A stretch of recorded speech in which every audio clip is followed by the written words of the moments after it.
Eh bien bonsoir à toutes et à tous, aujourd'hui on se retrouve pour un petit nouveau concept sur la chaîne YouTube, sur les backrooms bien évidemment. En cette petite soirée nous allons interroger un survivant ayant réussi à s'échapper d'un des niveaux des backrooms.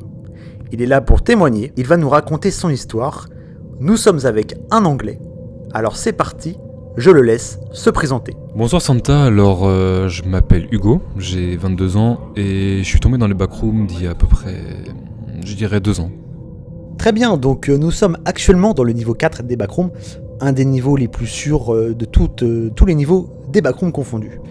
Donc Hugo a réussi à revenir parmi nous, donc j'aimerais juste, avant de commencer, savoir comment tu vas, Hugo, en ce moment. Écoute, moi ça va mieux en tout cas, j'ai réussi à reprendre du poil de la bête, comme on dit. De toute manière, il faut savoir rester fort mentalement quand on atterrit dans les backrooms. J'ai pu retrouver quelques amis à moi, il y a quelques jours, et voilà, j'essaie d'avancer malgré ce que j'ai vécu. Ok, ben écoute, je vais te laisser directement parler de ton histoire, Hugo. J'imagine que tu as un tas de choses à nous dire. J'aimerais surtout que tu nous expliques pourquoi avoir choisi ce niveau précisément, alors que ça fait déjà 2 ans que tu es dans les backrooms, et quelle expérience et quelle leçon tu tires de tout ça. Alors pour commencer, je suis atterri dans les backrooms il y a à peu près 2 ans. Je dînais avec ma famille tranquillement, et tout d'un coup j'ai traversé le sol, et je suis arrivé dans une autre réalité, qui s'appelle les backrooms. J'avoue qu'une fois arrivé dans le niveau 0, j'étais assez perturbé. Est-ce que tout ceci était un cauchemar ? Et puis 10 minutes après, j'ai vite compris que c'était la réalité, et que cet endroit était bel et bien réel, et que c'était pire que la mort.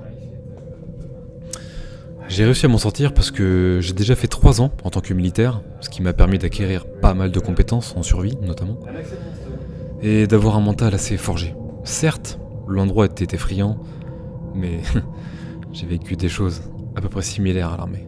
J'ai vécu des scènes assez traumatisantes. J'ai donc visité plusieurs niveaux des backrooms, mais ce soir, si je suis là, c'est pour vous parler du niveau 2010. Ça a été pour moi un vrai choc. Je suis donc arrivé dans le niveau 2010 avec un peu de crainte, mais au final je me suis vite rendu compte que l'atmosphère était apaisante et ne présentait aucun danger. Je suis quand même resté sur mes gardes pendant une petite demi-heure je dirais, puis j'ai compris que le niveau avait l'air dépourvu d'entités et d'autres dangers. J'ai vu une petite ferme où je me suis réfugié, dedans il y avait de l'eau d'amande, de la nourriture et même un petit tracteur à conduire. Plutôt sympa. Les clés étaient déjà posées sur le contact, en plus. Et j'ai même remarqué que l'essence ne se vidait pas. J'ai donc chopé le volant, et je me suis amusé à faire quelques tours. Il y avait aussi une forêt et des lacs qui donnaient vraiment envie d'être visités. Mais ce qui m'intriguait le plus, c'était ce mur géant qui recouvrait tout le niveau. Le mur semblait faire, je dirais, plus de 100 mètres, facilement. Et au bout d'un moment dans ma balade, une échelle qui partait du bas du mur jusqu'au sommet tout en haut se tenait devant moi. Tout ça m'interrogeait. De plus, j'ai donc pris mon courage à 2 mains et j'ai commencé à monter et arriver à 40 mètres. J'ai glissé et j'ai pu me rattraper sur une main, mais malheureusement ma main n'a pas tenu et je suis tombé. À ce moment-là, j'avoue que j'ai vu ma vie défiler et j'ai compris que c'était fini pour moi. J'ai fermé les yeux et j'ai prié pour un miracle. Une fois atterri sur le sol, j'ai réouvert les yeux en me disant que j'étais sûrement arrivé au paradis, car à cette hauteur il est impossible de survivre. Et pourtant, par je ne sais quel miracle, je n'avais aucune blessure, aucune douleur, rien du tout. Alors j'ai compris sur le coup que le niveau avait sûrement une propriété qui permet d'être, je ne sais pas, immortel. Tous les niveaux ont leur spécialité. J'ai compris sur le coup que celle de ce niveau était l'immortalité. Du moins je supposais. Par contre, en voulant remonter sur l'échelle, eh bien, celle-ci avait disparu.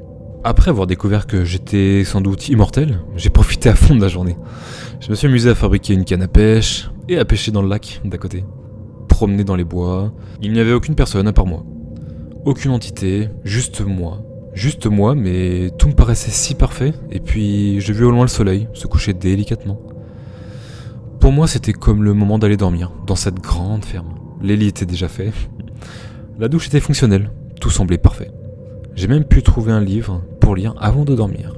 22h, le soleil vient de se coucher, et là, pendant que j'entamais mon début de sommeil, je me suis fait réveiller par des hurlements. Du coup, j'utilise une lampe torche que je garde sur moi quand je visite des niveaux. Et là, dès que je l'ai allumé, la lumière s'arrêtait à 1 mètre maximum.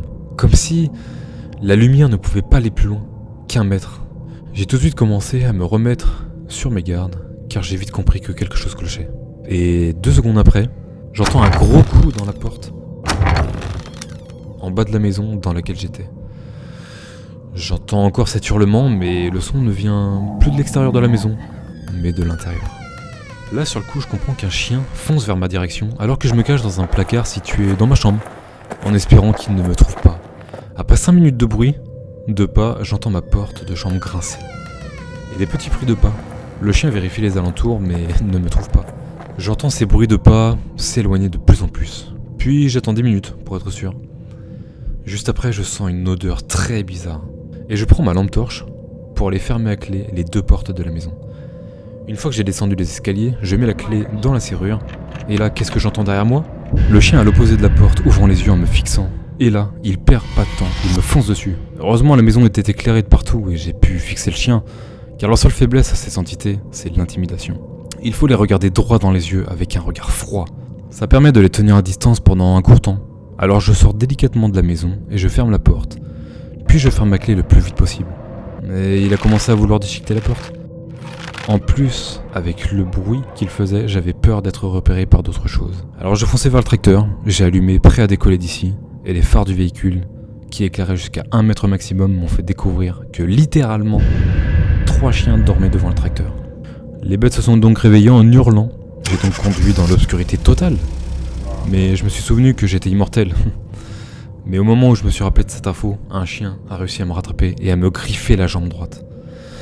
Mais la différence avec le jour, c'est que j'avais bien ressenti la douleur. La douleur était si forte qu'en tenant le volant, j'ai aussi appuyé sur le klaxon. J'ai foncé dans un arbre avec mon tracteur, me retrouvant donc face à la forêt. Je me suis dégagé du tracteur avec ma jambe blessée. La forêt était éclairée par la lune, mais aussi par le sourire des Smilers. Ces entités qui apparaissent seulement dans l'obscurité étaient aussi présentes dans ce niveau.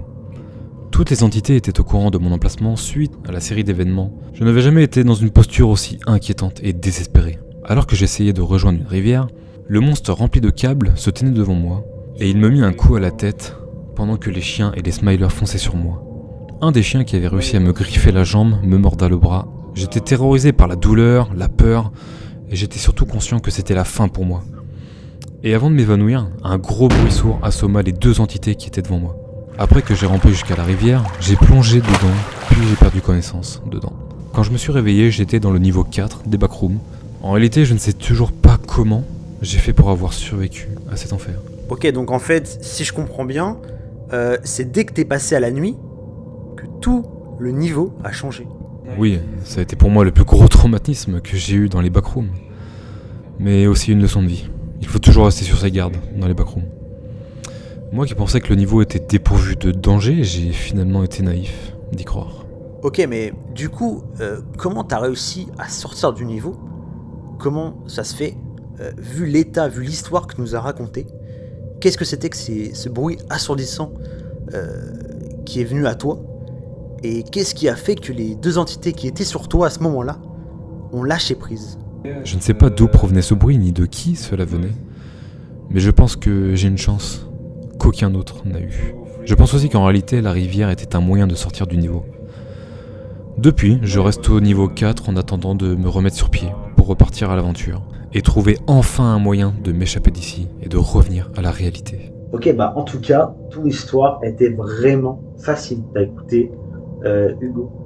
Et du coup, j'aimerais, pour ma dernière question, est-ce que tu pourrais nous montrer tes blessures pour faire comprendre aux voyageurs visitant les backrooms quels sont les vrais dangers ? Oui, voilà les conséquences quand on est trop imprudent dans ce genre d'endroit.